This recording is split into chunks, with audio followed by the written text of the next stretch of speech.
가을이 되면 온 산과 온 들녘에 아름다운 단풍이 물들어가지 않습니까? 그런데 이 단풍은 꽃이 피는 순서의 반대, 저기 북쪽에서부터 쫙 물들어가지고 이렇게 지금 중부권에 있지만 조만간에 저 이제 내장산으로 해서 이제 아래로 내려가지 않겠습니까? 일반적으로 단풍의 대표적인 색깔로 꼽는다면은 붉은색과 그다음에 노란색과 갈색, 주황색 내지는 갈색 이렇게 볼 수 있습니다. 이렇게 나뭇잎들이 물드는 것은 푸른 나무 잎에 있는 엽록소 때문이에요. 엽록소 때문이라는 것입니다. 그래서 봄이 되면 이렇게 딱 이렇게 파란 이파리가 벌써 이게 얘가 새봄을 준비하고 있는 거. 이거 제가 귀래에서 부탁해서 귀래 목사님한테 귀래 목사님 저한테 설교하러 따준 거예요. 새봄을 내년 봄을 벌써 이게 뭐야 봉우리예요. 이것이 이것이 이제 가을이 되면은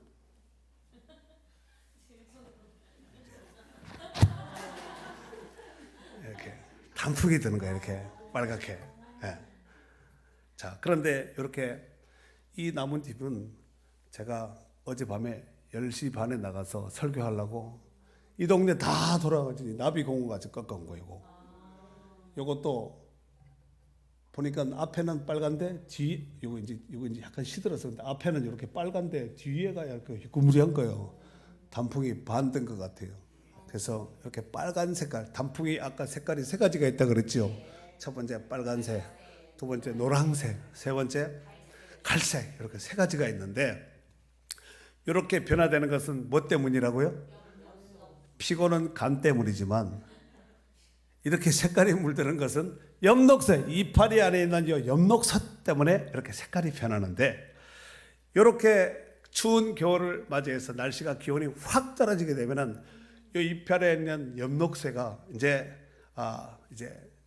확 반응이 변화가 일어나는데 이것이 안토시아닌이 이제 많이 형성되면 이렇게 빨간 똑같은 이파리를 할지라도 빨갛게 안토시아닌이 여기 이제 강력하게 작용되고 빨갛게 이렇게 물이 든다는 거예요. 그 다음에 이제 두 번째는 노란색. 그래서 이렇게 노랗게 물드는 것은 이 나무 안에 엽록소 안에 크산토필과 카로티노이드라는 것이 작용이 되어서 이렇게 노랗게 물이 든다는 거예요. 안토시아닌이 물들면 이렇게 빨갛게 되고, 그 다음에 이제 아까 갈색이 있다 그러죠. 갈색. 이것은 크산토필과 함께 타닌이 작용이 되면은 엽록소가 변해가지고 갈색이 된다는 거예요. 그래서 빨갛게, 노랗게, 갈색으로 원래는 이것이었는데 이렇게 이제 색깔이 싹 물이 들리는 거예요. 자, 그런데 저는 이런 단풍을 보면서 이것을 한번 복음에 한번 적용을 시켜봐야 되겠다 이렇게 생각을 하고 한번 제가 이 설교를 하게 된 거 원래 해야 되겠다. 단풍철에 한번 단풍을 가지고 한번 복음과 결부시켜서 설교를 해야 되겠다. 자, 그렇다면은 이 단풍과 그다음에 복음은 어떤 그 관계성이 서로가 있는가 한번 제가 묵상을 하면서 한번 준비해 보았습니다.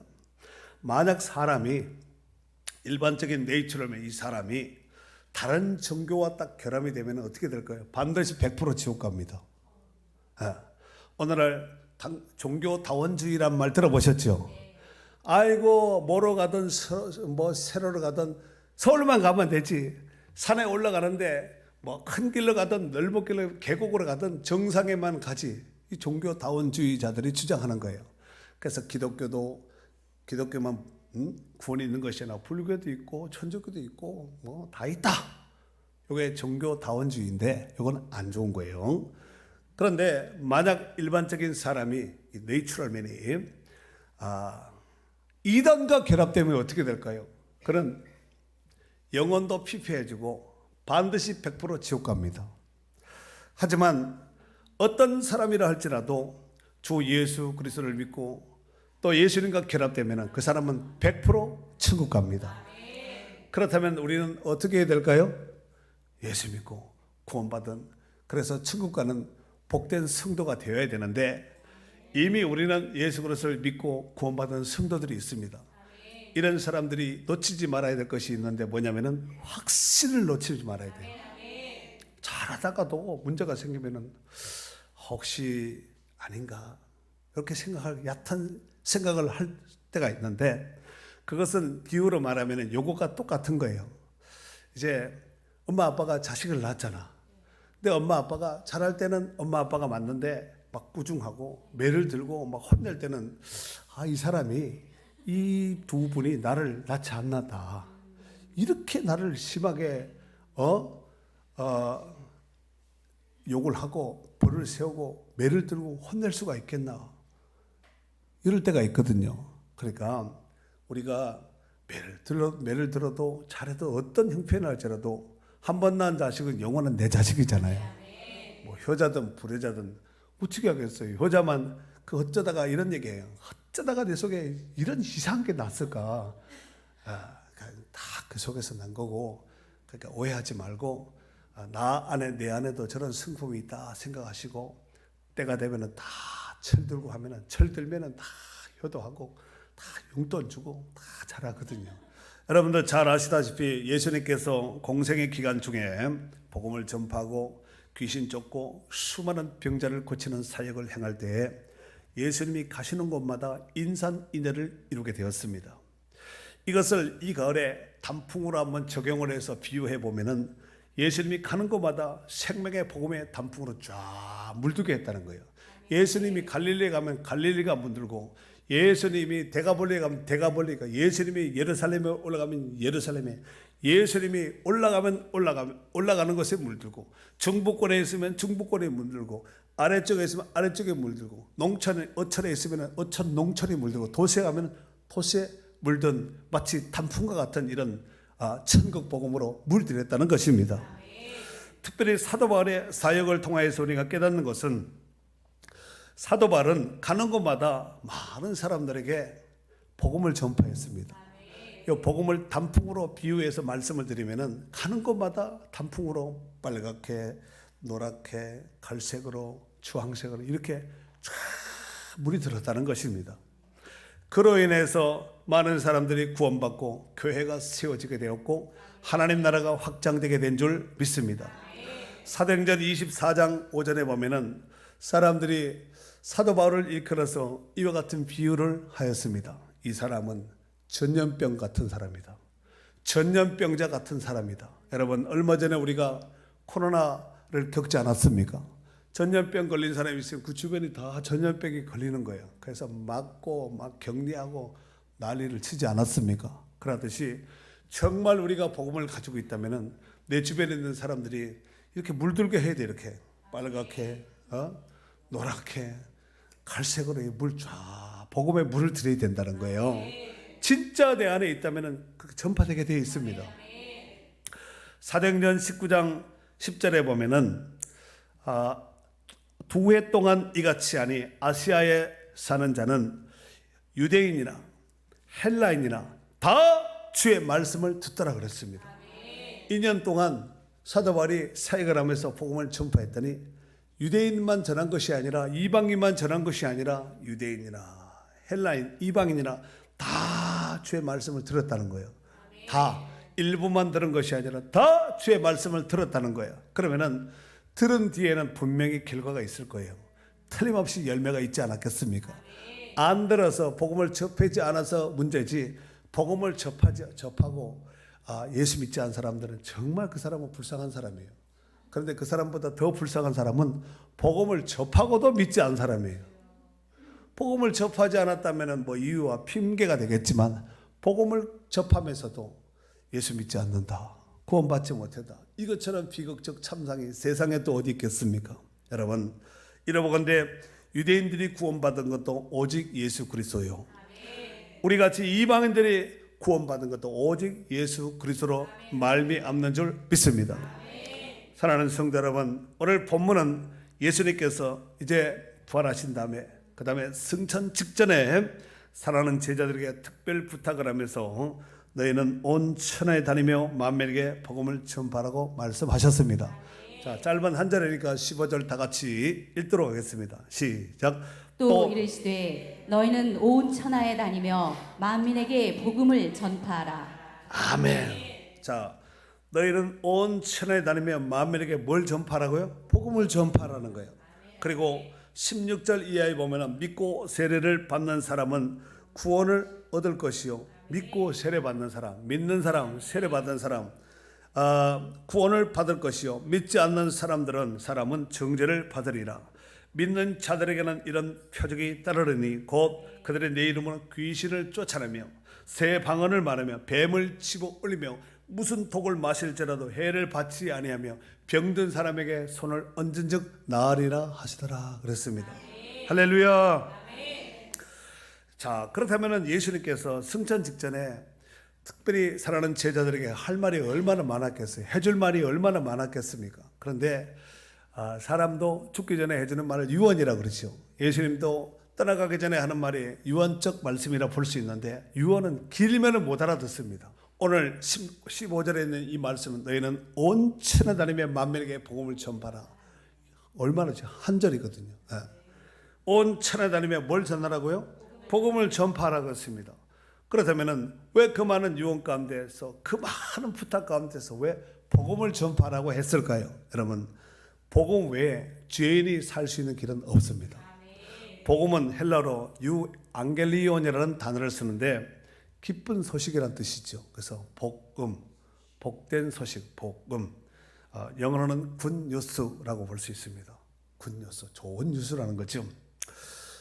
이 복음이 전파되는 곳마다 하나님 나라가, 아까 했잖아요. 병든 누구든지 그를 믿으면 구원받고 믿지 않으면 정죄받는다 그랬고, 병든 사람에게 손을 얹으면 병이 낫고 뱀도 짖고 하나님 나라 확장되는 것이, 이게 복음을 통해서 이루어진다는 말씀입니다. 그러면 우리 교회는 뭐 해야 될까요? 복음을 잘 전하는 교회가 되어야 돼요. 우리 성도들은 뭐 해야 될까요? 복음 잘하는 사람. 물건이 좋은 물건이 하나 나왔습니다. 좋은 물건 신품 하나 만들었고 그 다음에 뭐 해야 돼요? 광고 때리는 거야. 광고. 우리나라에서 광고 제일 많이 때리는 회사가 어딘지 아세요? 삼성입니다. 삼성은 애들도 다 알아요. 삼성. 그런데 왜 그 좋은 회사, 가만히 있어도 다 아는 회사를 그렇게 광고할까? 아주 눈에 눈만 뜨면 삼성, 귀만 열면 삼성, 그냥 저절로 나오게 좋은 물건 만든 다음에 광고하듯이, 여러분 복음이 물건보다 못하겠습니까? 삼성보다 못하겠습니까? 좋은 물건보다 못하겠습니까? 여러분, 죄인이 지옥 갈 영혼이 영원한 심판로 영원한 저주받을 지옥 불구덩이에 들어갈 사람이 살아날 수 있는 길은 오직 예수 그리스도를 믿는 것밖에 없다니까요. 저도 복음을 전하는 세일즈맨이에요. 복음을 어떻게 하면 좀 복음을 잘할까? 복음을 다 알지요. 근데 알아서 안 되고 잘 전해야 돼. 우리가 복음을 전파해야지 죽을 사람이, 하나님 없는 사람이, 멸망받을 사람이, 귀신과 마귀 아래 저주 가운데 있는 사람들이 살아나는 것은 복음을 전해서 복음을 믿게 하는 것밖에 없다는 거예요. 그런데 문제는 전파하는 자가 없는데 어떻게 들을 수가 있겠습니까? 전파하는 자가 없으니 어찌 들을 수 있으리요? 전해주는 사람이 없는데 어떻게 들을 수가 있겠습니까? 그렇잖아요. 우리는 전하는 전달자, 스피커 역할을 해야 됩니다. 잘해서 그 사람의 눈높이에서 잘 복음이 이해가 될 수 있도록 잘 전하면 그때 성령의 역사면 하나님께서 믿음을 주시고 성령으로 거듭나게 하실 줄로 믿습니다. 디모데후서 4장 2절. 너는 말씀을 전파하라. 때를 얻든지 못 얻든지 항상 힘쓰라. 범사에 오래 참음과 가르침으로 경책하며 경계하며 권하라. 너는 말씀을 전파하라. 때를 얻든지 못 얻든지 어떻게 힘쓰라고요? 항상 힘쓰라는 거야. 항상. 때를 얻었는데도 기회를 놓치고 준비가 안 되니까 허둥지둥하다 놓쳐버리는 거예요. 여러분, 그 타이밍에 결정적인 순간에 그 비수를 탁 꺼내서 탁 키를 제공해야 되는데 그때 어버버 하는 거예요. 전화 오고 누가 왔다고 나가고. 타이밍을 놓치고, 인생은 타이밍 아니에요. 천하 모든 범사가 다 때와 기한이 있다고 말씀하지 않았습니까? 준비가 안 되면 놓쳐요. 언제든지 누구를 만나도 내가 복음을 전하겠다, 이런 자세를 가지고 있는 사람이 다 그렇게 보이는 거야. 그런데 아무 생각 없이 그냥 밥 먹자, 커피 먹자, 놀러 가자, 그렇게 가까이 있으면서도 복음을 전하지 못한 사람은 그날 주님 앞에 섰을 때 어떤 현상이 일어나 한번 보세요. 저는 분명히 얘기했습니다. 안 들으신 분들이라면 변명할 여지가 있겠지만 제가 분명히 말씀을 드렸어요. 타이밍을 놓치면 안 됩니다. 결정적인 때가 있다니까요. 우리가 살아가면서 이런저런 기쁜 소식을 많이 접하시겠지만 가장 큰 기쁨 중에 기쁨의 소식은 지옥 갈 사람이 살아서 천국 가는 것이 아니겠습니까? 그 소식을 우리가 부지런히 전해주고 알려주고 잘 전파하는 자가 되어야 될 줄 믿습니다. 로마서 1장 16절에 보니까 이 복음은 모든 믿는 자에게 구원을 주시는 하나님의 능력이라 그랬습니다. 이 복음이 그렇다는 거예요. 사도행전 4장 12절에 보면은 다른 이로서는 구원을 받을 수 없나니 천하 사람 중에 구원을 받을 만한 다른 이름을 우리에게 주신 일이 없다 그랬습니다. 오직 예수 복음밖에 없습니다. 어느 사모님이 복음 성가를 간증을 하는 거예요. 복음 성가를 이제 막 찬양을 하는데 그 내용 중에 오늘 예수님이 오면 내가 기쁨으로 가서 맞으리. 오늘 예수님이 오면 내가 기쁨으로 가서 맞으리. 막 찬양 부르다가 안 돼요, 안 돼요 그랬다. 안 돼요. 오늘 예수님이 오면 안 된다는 거예요. 왜 안 되냐 그랬더니 내 동생들이 아직 예수 믿지 않는다는 거예요. 성경에 누가복음 16장에 보면은 이 비슷한 이야기가 나오잖아요. 가족과 친구, 친척 가운데, 아는 지인 가운데 여전히 우리 주변에는 믿지 않는 사람들이 예수 그리스도를 알지 못한 자들이 있어요, 없어요? 있거든요. 근데 그 인간들이 내가 한번 딱 전했을 때 믿어주면 얼마나 좋아. 지독하게 안 믿는 거야. 막 의를 끊자 그러고 막 이러잖아요. 왜 그럴까요? 한 부모에서 난 형제 자매인데도 끊자고 막 그런 얘기 한 거 들어보셨죠? 그 왜 그럴까요? 영이 달라서 그런 거예요. 그러면은 듣기 싫다고 그럼 내가 다시는 그 말 안 할게 이런 말 하면 돼요, 안 돼요? 듣기 싫어도 해줘야 돼요. 왜냐하면은 귀는 눈은 안 보면은 까보면은 안 보이지만 귀는 항상 열려 있기 때문에 그렇습니다. 뒤에 가다 뒤통수에 그러다가 안 된다도 그래도 예수 믿어야 된다. 네가 진짜 예수님을 안 믿어서 그렇지 믿어서 안 좋은 사람은 한 사람도 없다. 안 믿어서 그렇지 예수 믿고 구원받은 성도가 되면 세상에 우리처럼 행복한 사람이 어디 있겠습니까? 그렇지 않습니까? 그래서 정말 우리가 어떤 상황이라 할지라도 언제 어디서 우리에게는 죽음이 늘 노출되어 있기 때문에 꼭 전해야 됩니다. 그래서 어떤지 못 어떤지 그냥 힘쓰는 것이 아니라 항상 힘쓰라 그랬으니까 오늘 말씀을 듣는 저와 여러분한테 힘쓸 수 있는 항상 힘쓸 수 있는 복된 성도들이 되어야 될 줄 믿습니다. 오늘 우리의 사회 가운데서 우리 사회 가운데 가장 심각한 문제 여러 문제들이 많겠지만 그 중에서 정말 심각한 문제가 저출산 문제입니다. 저출산. 청년들이 애를 낳을 사람이에요. 결혼해서 애 낳을 사람들이잖아요. 예? 뭐 아줌마들도 낳겠지만 청년들이 젊은 선남 선녀가 만나서 결혼해서 애를 낳아야 되는데 청년들은 결혼 자체를 생각하지 않는 거예요. 한번 집안에 청년 결혼하는 청년들 있으면 물어보시라니까. 5포, 7포 이런 변명하면서 끊임없이 포기만 하지 결혼할 생각을 하지 않는 거예요. 아니 나이가 30이 넘고 40이 가까우면 부모가 걱정되잖아요. 자녀가 결혼할 나이인데 결혼할 생각을 하나도 안 하면 부모는 걱정하잖아요. 근데 애들은 걱정 하나도 안 해. 그러니까 이게 되겠습니까? 문제는 결혼을 해도 애를 안 낳는 거예요. 어쩌자는 거예요. 인구가 지금 서서히 똔똔 1.5 막 0. 몇 프로 점점 줄어드는 거예요. 그렇다면 이런 모습으로 20년, 30년, 40년 지나가면 어떻게 될까요? 이런 식으로 계속해서 저출산이 20년, 30년 이렇게 지나가면 어떻게 되겠냐 이거예요. 그래서 정부에서도 이 문제를 나름대로 해결해 보려고 막 돈도 주고 막 결혼하면 아파트도 주고 막 뭐 이렇게 뭐 하잖아요. 직장도 주고 그래도 쉽지 않은 거예요. 이런 식으로 나가면 국가의 존립마저도 심각한 위협을 받을 수가 있습니다. 이것을 영적으로 적용해 보면은 영적인 것도 마찬가지예요. 이렇게 전도 안 하고 전도해야 된다는 건 다 알잖아요. 전도해야 되는 것은 아는데 정말 아비와 같은 마음으로 부모님의 심정으로 전도해야 돼요. 여러분의 자녀들이 막 어떤 일을 할 때 안 되고 병들고 막 실패하고 그러면은 부모가 너는 내 일이니까 네가 알아서 해. 나는 여행 갈 거야. 단풍놀이 갈 거야. 이래요. 아니면은 마음을 쓰고 밤을 쉬어가면서 마음을 쓰고 밥도 못 먹으면서 신경노예에 걸릴 정도로 음식도 식음도 막 전폐하고 막 이래요. 여러분 자녀들이 물에 빠졌어요. 뭐 나오겠지 지가 때가 되면. 이렇게 하면 안 되잖아요. 수영을 못해도 달게 들어가서 어찌됐든 소리를 치든가 뭐 옆에 사람한테 뭐 도와달라고 하든가 119를 부든가 뭐 뛰어 들어가는 거 해가지고 지금 그 응급 상황을 살려내야 되거든요. 그때 타이밍을 놓쳐보면 어떻게 되겠어요? 그냥 이제는 살아서 이별을 하는 거죠. 영원한 이별을 하는 것이 아니겠습니까? 여러분, 그러므로 우리가 전도는요 그냥 한번 해보자가 아니라 한 입만 벌리면 예수 믿으라고 해야 돼요. 성경에 보면은 살든지 죽든지 내 몸에서 그리스도께서 존귀케 되기를 원한다고 사도 바울이 그렇게 고백하지 않았습니까?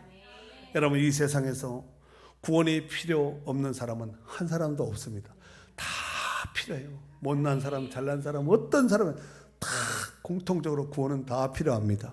그러므로 부지런히 복음을 전파하고 증거해서 우리 교회가 정말 세례 많이 주는 교회, 영적 출산이 풍성한 교회, 영적 출산이 풍성한 교회, 세례 많이 주는 교회, 하나님이 얼마나 기뻐하시겠어요?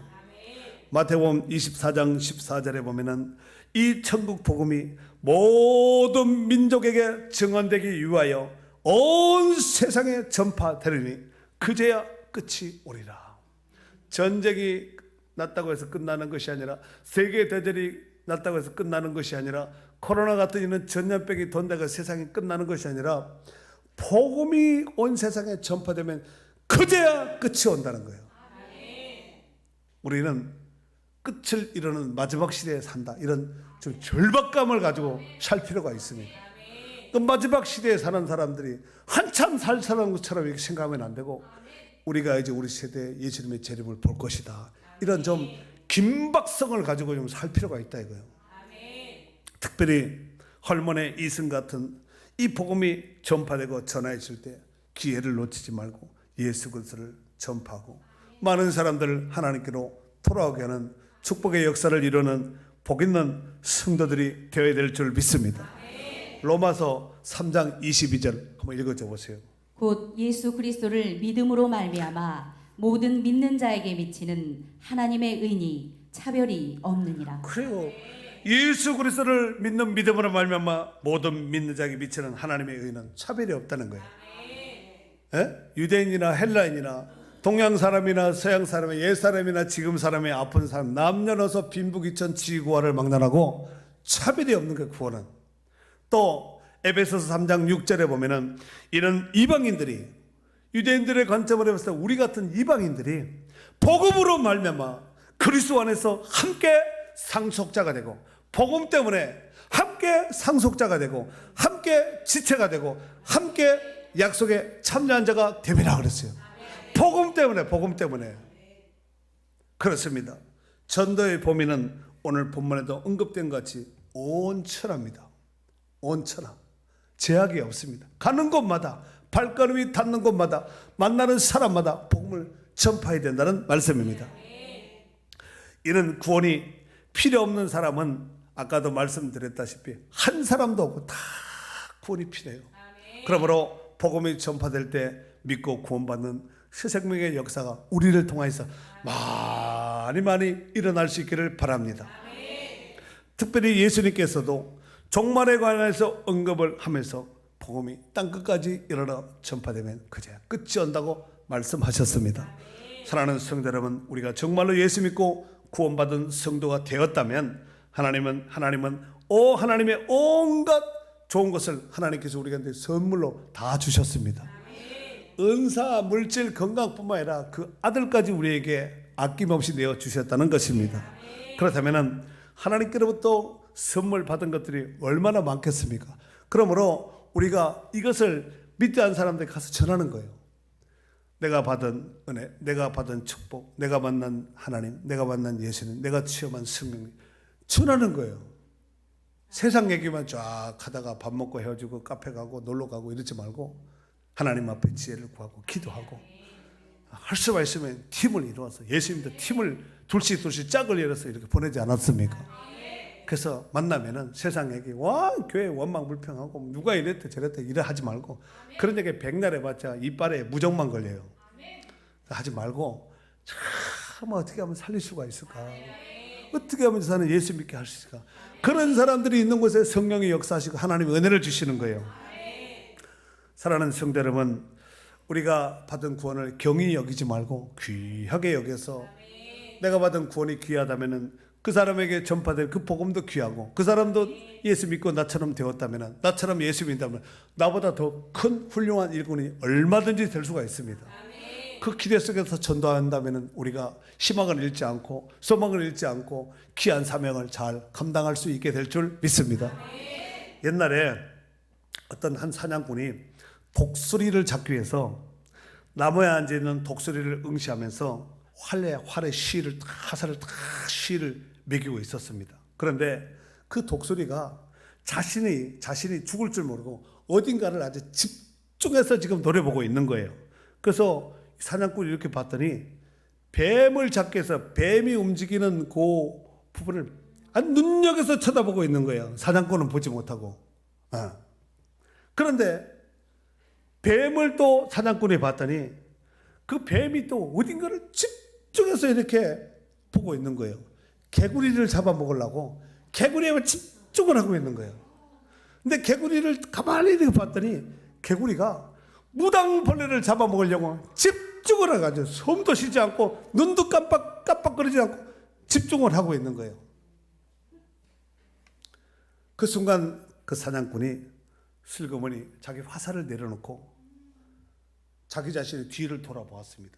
혹시 누가 나를 잡으려고, 나는 독수리를 잡으려고 하는데 이렇게 지금처럼 누가 나에게 생명을 앗아가려고 나를 사냥하려고 이렇게 집중하고 있는 것이 없을까? 화살을 내고 주변을 딱 돌아보니까 자기를 보고 있는 놈이 있었다는 거예요. 그것이 뭐냐면은 죽음입니다. 여러분 주변 죽음이 다 여러분들을 주변 죽음이 멀리 있지 않고 바로 근방에서 이렇게 우리 죽음이 우리 근방을 돌아다니고 있는 거예요. 그래서 금방 올 수 있습니다. 사랑하는 성도 여러분, 지금 그것도 모르고 이런 사실도 모르고 그냥 열심히 돈 벌고 열심히 세상에 빠져서 정신없이 살아가는 이런 성도들이 얼마나 많은지 몰라요.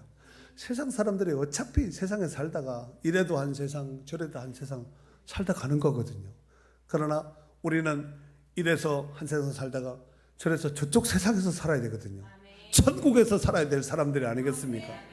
천국을 집중해야 되는 믿음의 주에 온전케 하신 예수님 바라봐야 되거든요.